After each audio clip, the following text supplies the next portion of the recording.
Hi friends, কেমন আছো সবাই? আশা করছি তোমরা সবাই খুব ভালো আছো। তো এই যে সকাল সকাল আমরা বেরিয়ে পড়েছি আর আমরা বসে আছি অটোর উপরে। আর অটোর মধ্যে বসে থেকে আমরা দেখছি আমার সাথে যে ঝগড়াটে যাচ্ছে তার জুতো আর বাইরে একটা দাদাভাই দাঁড়িয়ে আছে, ওনার জুতো সেম সেম কালার ডিজাইন দুটোই এক। তো যাই হোক, আমরা ফাইনালি চলে এসেছি গোপালনগর স্টেশন। গোপালনগর স্টেশন ঢোকার আগে যে একটা সুন্দর মন্দির আছে আর পাশে আছে অনেক পুরনো একটা বট গাছ, এটা কিন্তু খুব সুন্দর। আর তারপরে এই যে আমরা চলে আসলাম এখানে টিকিট কাটতে। আর টিকিট কাটার পর আমরা দাঁড়িয়ে আছি ট্রেনের অপেক্ষায়। তারপর আমি তো সকালবেলা কিছু না খেয়েই চলে এসেছিলাম, আমি রাস্তার মধ্যেই ব্রেকফাস্টটা রেডি করে নিই। তারপর আমরা এখানে বসে আছি, তারপর পরই চলে আসলো এই যে ছোট্ট একটা নাড়ুগোপাল। আর নাড়ুগোপালটা খুব মিষ্টি দেখতে। তারপর পরই চলে আসলো ট্রেন আসার জন্য সবাই এখান থেকে উঠে দাঁড়িয়ে পড়েছে, আমরাও দাঁড়িয়ে পড়লাম। আর এখন পালা ট্রেনের মধ্যে ঢোকার। আর তারপর আমরা এই যে ট্রেনের মধ্যে উঠে পড়বো। আর ট্রেনটা কিন্তু খুবই ফাঁকা ছিল। আর আমি ট্রেনের মধ্যে ঢোকার পরপরই পেয়ে গেলাম জানলার ধারের একটা সিট। এই কারণেই আমার জানলার ধারের সিটগুলো খুব ভাল লাগে, কারণ এই যে বাইরে দিয়ে এত সুন্দর সুন্দর ভিউগুলো দেখা যায়, ওই জন্যই আমার জানলার ধারের যে সিটটা, ওই সিটটা আমার খুব ভালো লাগে। যাই হোক, এদিকে আমাদের ভিউ দেখতে দেখতে আর ট্রেনের মধ্যে অনেকটাই বসে থাকার পর চলে আসলাম ফাইনালি শান্তিপুর স্টেশন। আর এখানে আসার পর আমরা নেমে পড়লাম আর এখান থেকে একটা টোটো ধরে নিলাম। তাহলে তোমরাও তো থাকছো নাকি? শান্তিপুরে কেমন হাট বসে আর কি কি সেখানে বিক্রি হয়, কেমন ধরনের শাড়ি বিক্রি হয়, সেগুলো তো তোমাদেরকে দেখতে হবে নাকি? সেটা দেখতে গেলে অবশ্যই করে আমার ভিডিওর সাথে থাকতে হবে। আর এই যে আমরা চলে এসেছি শান্তিপুর হাটের একদম মুখে। আর এই মুখেই রয়েছে এরকম একটা স্কুল। আর এখানে কিছু ছোট ছোট দোকানপাট বসেছে। আমি ওকে বললাম একটা ডাব খেয়ে নাও, কিন্তু ও খেলো না। তো ওর বক্তব্য হচ্ছে যেখানেই যেতে হবে সেই কাজটাকে কমপ্লিট করতে হবে, তারপরে অন্যান্য কাজ। তো যাই হোক, আমরা এই যে হাটের মধ্যে ঢুকে পড়েছি। আর একদম শুরুর থেকেই কিন্তু দোকানপাট বসে গেছে। শুরুর থেকে বলতে হাটে ঢোকার একদম মুখ থেকেই। আমাদের বাড়ি থেকে শান্তিপুর এই হাটটায় আসতে খুব বেশি সময় লাগে না আর খুব বেশি ঝামেলাও হয় না। তো প্রায় একদম সহজভাবেই চলে আসা যায়। আর এখানে হাটের মধ্যে ঢোকার পরপরই যেটা মনে হয় কনফিউজ, যে কোনটা নেব আর কোনটা না নেব। আর হাটের মধ্যে ঢোকার পরেই একটা জিনিসই সবসময় মাথার মধ্যে ঢোকে, একই শাড়ি সব জায়গায়, যেখানেই তাকাচ্ছি না একই শাড়ি। আর কিছু কিছু শাড়ি থাকে যেগুলো তো রেডি করা থাকে না, তো ওগুলো দেখলে তো একদমই পছন্দ হয় না। তো ওগুলো কিনে নেওয়ার পর এখানেই ব্যবস্থা থাকে ইস্ত্রি করে দেওয়ার, তারপর ভাঁজ করে সুন্দর করে রেডি করে দেওয়ার জন্য লোকজন থাকে, কিন্তু অতটা ধৈর্য থাকেও না। তো ওই জন্য আমার মতে ভালো লাগে না। আর এখানে ঢোকার পর যেটা সব থেকে মনে হয় সেটা হচ্ছে কোনটা ছেড়ে কোনটা নেব। আর প্রায় শাড়িগুলোই মনে হয় দূর থেকে একই রকম লাগে। সব থেকে বড় ব্যাপার, হাটটা এতটাই বড়, 4তলা বিল্ডিংয়ের। আর প্রত্যেকটা জায়গায় যদি ঘুরে দেখা হয় তাহলে অনেকটাই সময় লেগে যায়। আর এখানটায় তো অনেক দূর দূর থেকে লোকজন আসে। আর বেশিরভাগ দোকানদাররা আগের দিন সকালবেলা এখানে চলে আসে, তখন থেকেই দোকানদারি করা শুরু করে দেয়। এখানে এসে কথাবার্তা বলে সবার সাথে এগুলোই শোনা হলো, ওই জন্যই আমি এগুলোই শেয়ার করে দিলাম। তো যাই হোক, যেটা বলার সেটা হয়তো শুনলে অনেকেরই খারাপ লাগবে, তবুও এটা ফিল হয়েছে, ওই জন্যই আমি বলছি।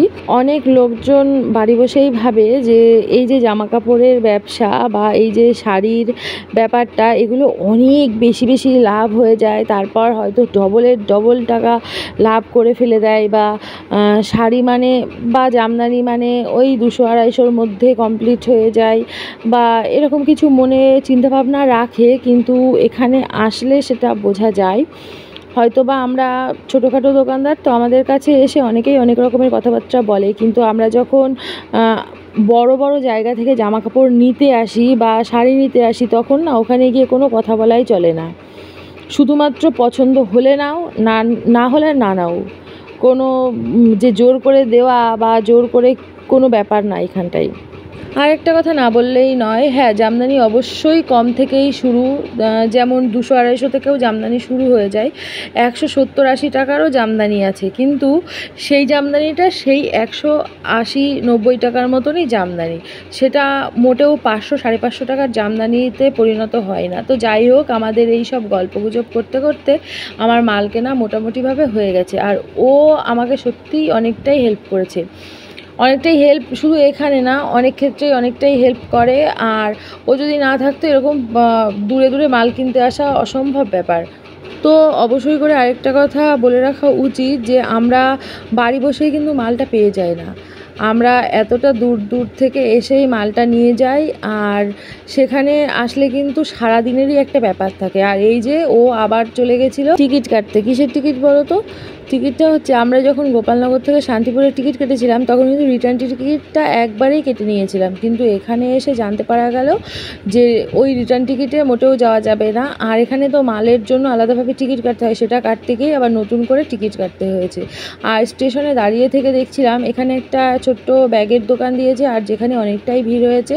তো আমিও চলে গেলাম, গিয়ে এরকমভাবে দুখানা ব্যাগ নিয়ে চলে আসলাম। এই যে এই দুটো ব্যাগ আমি পছন্দ করেছি, তোমরা একটু কমেন্টে জানিও কেমন হয়েছে। আর তারপর একটু জল খেয়ে নিলাম। এরপর ট্রেনের অপেক্ষা, আর তার আগেই নিজেদের সাধ্যমতো অনেককেই অনেক কিছু দেওয়া। তো যাই হোক, এখানে আমরা ট্রেনের জন্য অপেক্ষা করছি, বোতলটা হাতে নিয়ে মাঝে মধ্যে একটু জল খেয়ে নিচ্ছি, মাঝে মধ্যে ট্রেনটা দেখছি আসছে কি আসছে না। তো এই সব করতে করতে চলে আসলো ট্রেনটা। আর এই যে ও এখানে হাত দোলাচ্ছে আর ট্রেনটা দেখছে কখন থামবে। তো ফাইনালি থেমে গেল আর আমরা ট্রেনের মধ্যে উঠে পড়লাম। আর ট্রেনে ওঠার পর কিছু প্রয়োজনীয় জিনিস কিনে নেওয়া হলো, আর তারপর একটু খিদেও পেয়ে গেছিলো। আর ট্রেনের মধ্যে অনেক কিছুই উঠেছিল, যার মধ্যে আমার পছন্দ হয়েছিল এই পেয়ারাটা। আর এই পেয়ারাটাই ওকে বললাম একটা পেয়ারা নাও, আর সেটা উনি কেটেই দিয়েছিল। তো তারপর ওটা খাওয়ার পর আমাদের চলে আসলাম বাড়ির দিকে। আর বাড়িতে আসার পর অনেকটাই সময় হয়ে গেছিলো, দুজন মিলে রান্নাবান্নাও সেরে ফেললাম। দুজন মিলে বলাটা হয়তো আমার এখানে ভুলই হবে, কারণ পুরো রান্নাটাই ওই করেছে। আর সেদিন রান্না করেছিল এই যে টক ডাল, আর এদিকে আলুর চোখা, আর এদিকে করেছিল ডিম ভাজা। দুজনের জন্য আমি ভাতটা বেড়ে নিয়েছি। আর এদিকে 3টেও বেজে গেছে, সারাদিন আমাদের কিছু খাওয়াও হয়নি, অনেকটাই খিদে পেয়ে গেছিলো। ও চলে গেছিলো স্নান করার জন্য, আর ও যেহেতু রান্নাবান্না করছিল ওই জন্য আমার স্নান করা বা বাদবাকি যেসব কাজকর্মগুলো ছিল সবগুলোই আমার কমপ্লিট হয়ে গেছে। তারপর এই যে আমার খাওয়া দাওয়া প্রায় কমপ্লিট হয়ে গেছে, আর আমি চলে আসলাম তার পরপরই আমার বাপের বাড়িতে, কারণ এই বাপের বাড়িতে অনুষ্ঠান ছিল। ওদের বাড়িতে বুদ্ধ পূর্ণিমার দিন কীর্তন হয়। আর সারাদিনে তো এই বাড়িতে আসিনি, আমার ছেলে আমাকে বলছে যে আমার মনে হয় তুমি কাজের জন্য, মানে কাজ না করার জন্যই তুমি আজকে দিনটা বেছে নিয়েছো শান্তিপুরে শাড়ি আনতে যাওয়ার, কারণ আমি তো সারাদিন যাইনি। আর এদিকে না তেমনভাবে সময়ও হচ্ছিল না, বৃহস্পতিবার দিন তো ছুটি থাকে, ওই জন্যই দুজন একসাথে চলে গেছিলাম। আর এখানে আসার পর কীর্তন হচ্ছে, আর এদিকে এই কুটনি মতো মেয়েটা যে খোল বাজাচ্ছে, ও কিন্তু সমানে আমার সাথে মুখ ভাঙিয়েই যাচ্ছে। তো আমি কিচ্ছু বলবো না, এখানে সবাই দেখেই নাও যে ওর পরিস্থিতিটা কী। ও এখানে কীর্তনের মধ্যে কি করতে এসছে সেটা তোমরাই বিচার করো, আমার আর কিছু বলার নেই। এই বাড়িতে কোনো একটা অনুষ্ঠান হলে না একটা কথাই মনে পড়ে, সবাই আছে শুধুমাত্র সে নেই। সে বলতে কে, আমার দিদি নেই। এই যে আমরা অনেকেই আছি, আজকে দিদি থাকলে অনেকটাই খুশি হতো, কারণ দিদির আরও দুটো বোন এসছে, তারপর একটা দিদির বোনের মেয়ে এসছে, তো এগুলো দিদিরা দেখা হলো না। তো এই বাড়িতে কোনো একটা অনুষ্ঠান হলেই না দিদির কথাটাই খুব মনে পড়ে যায়। আর দিদি খুব করে চাইতো আমার বিয়ের পর আমি যেন এই বাড়িতে কোনো একটা অনুষ্ঠানে আসি, কিন্তু সেটা আর দিদির পক্ষে দেখে যাওয়া সম্ভব হলো না। আর এদিকে ছেলে নিয়ে পড়েছে শঙ্কর দায়িত্বটা, তো ও ওই দায়িত্বটা পালন করছে। এখানে আসার পর দেখছি অনেকেই অনেক দায়িত্ব নিয়ে নিয়েছে। আর আজকের দিনে আমার অনেকটা জায়গায় যাওয়ার আছে, অনেকগুলো জায়গায়। এই যে সকালবেলায় যেমন শান্তিপুর থেকে ঘুরে আসলাম, তারপর এই বাড়িতে আসলাম, আর তারপর যাব আরেকটা জায়গায়। তোমরা কিন্তু দেখতে থাকো যে আমি কত জায়গায় যাই একটা দিনের মধ্যে। আর এদিকে বলছিলাম না যে যে যার মতো এক একটা দায়িত্ব নিয়ে নিয়েছে। এই যে সেজদি দায়িত্ব নিয়ে নিয়েছে, রান্নার দায়িত্ব, তারপর ওই দিদি নিয়ে নিয়েছে ওখানে কীর্তনের মধ্যে গুছিয়ে দেওয়ার দায়িত্ব। আর এদিকে কীর্তনটাও প্রায় শেষ হয়ে গেছে, সবাইকে প্রসাদও দিয়ে দেওয়া হচ্ছে। আর এদিকে ছেলে কিন্তু সারাদিনই অনেকগুলো কাজ করেছে। আর এই যে আমরা বেরিয়ে পড়েছি, কোথায় যাচ্ছি বলো তো? আমরা যাচ্ছি একটা হালখাতার নিমন্ত্রণে, কিন্তু সেখানে আমরা টাকা দেবো না, অথচ হালখাতার মিষ্টি নিয়ে যাব। তো আমরা এই যে গোপালনগর চলে এসেছি, গোপালনগর এসএস জুয়েলার্সটা পার করেই আমরা চলে এসেছি মল্লিক জুয়েলার্সে। তো এখানে অনেকটা সুন্দরভাবেই হালখাতার আয়োজন করেছে। আর এখানে আমরা কি কি করি আর কি কি আয়োজন হয়েছে সেটা কিন্তু অবশ্যই দেখার জন্য সাথে থাকতে হবে। আর এই যে মল্লিক জুয়েলার্সের সদস্যরা কিছু কিছু বসে আছে। আর এই যে ছোট্ট একটা পুচকুর সাথে দেখা হলো, আর এই পুচকুটা খুবই ভালো, ও কোনো কিচ্ছু মনে করে না, সবার কোলেই চলে আসে। আর এই যে মল্লিক জুয়েলার্সে আমরা পৌঁছে গেছি, আর তারপর এখানে দেখাচ্ছি কী কী স্টল দিয়েছে হালখাতা উপলক্ষে। প্রথমেই দেখালাম আইসক্রিম, তারপর দেখাচ্ছিলাম ওটা ফুচকার স্টল। আর এদিকে ও তো ব্যতিব্যস্ত হয়ে পড়েছে, ও আমার বোন, তো ব্যতিব্যস্ত হয়ে পড়েছে, আমরা ওখানে চুপচাপ বসে আছি, আমরা তো কিছুই নিইনি। ওই জন্য ও উঠে চলে আসলো আমাদেরকে আইসক্রিম দেওয়ার জন্য।